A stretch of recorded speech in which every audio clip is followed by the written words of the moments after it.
la política, vimos algunas posiciones respecto de algunos autores de cómo observan, cómo ven a la política, y habíamos señalado que lo que fundamentalmente nos interesaba no era el poder a secas, el poder que se pudiera dar entre un par de personas, el poder que se pudiera dar entre los padres y los hijos, o el poder que se pudiera dar también, por ejemplo, al interior de una relación laboral o de conformidad con una relación laboral.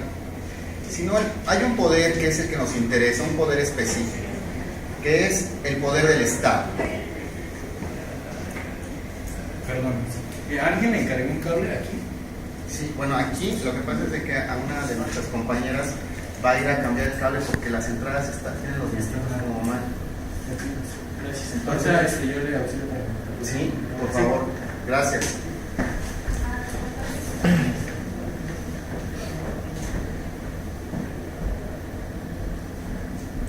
¿Puede cerrar la puerta, por favor, compañero?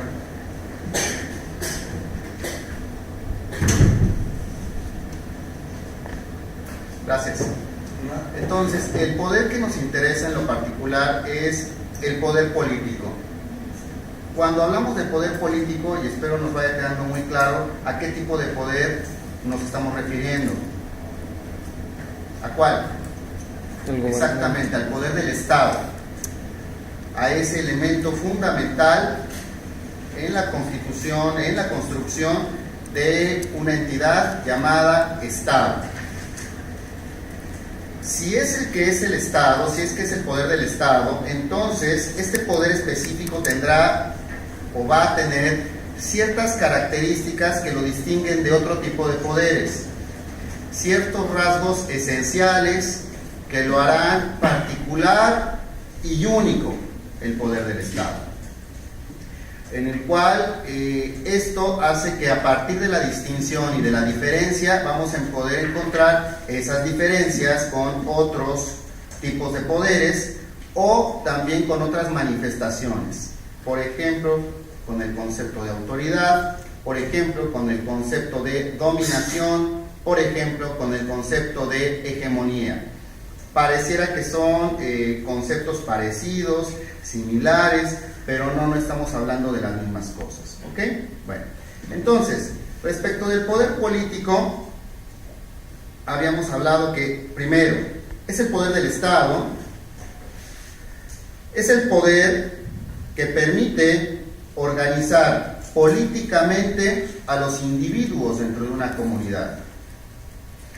Si esto los permite organizar, fíjense lo interesante, y voy a ponerme una postura muy weberiana, pero no necesariamente esta organización tiene fines buenos o fines malos, sino simplemente es lo que me permite organizarnos.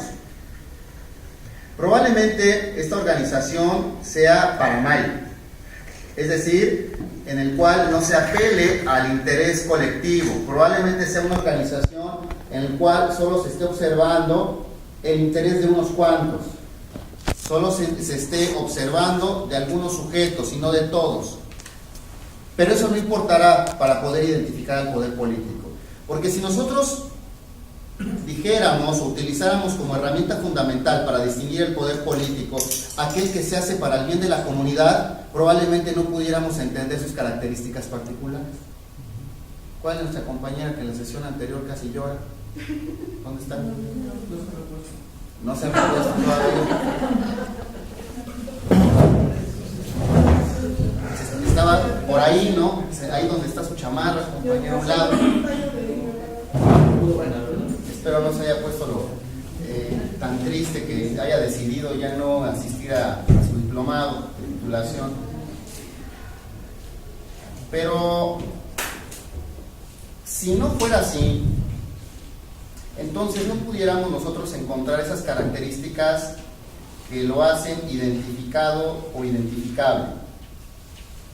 Otra vez, bajo el mismo argumento, si nosotros viéramos que el poder político solo, imagínense que dijéramos, solo, ¿sí?, El poder político solo es aquel que tiende en su ejercicio, en su uso, al beneficio del bien colectivo.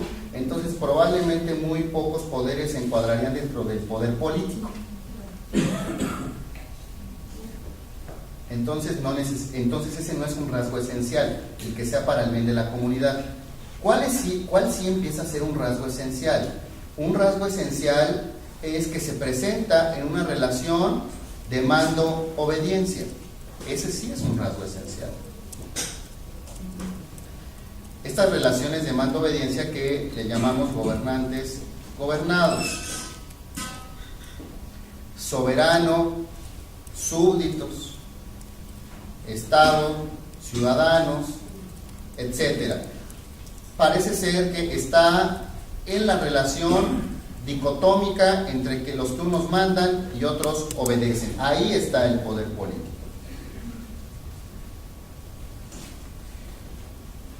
Y si ahí está entonces el poder político, podemos empezarle ahora sí, a partir de eso, poderle establecer ciertas características adicionales. ¿Cuál pudiera ser una característica fundamental? Primero, un poder que es único.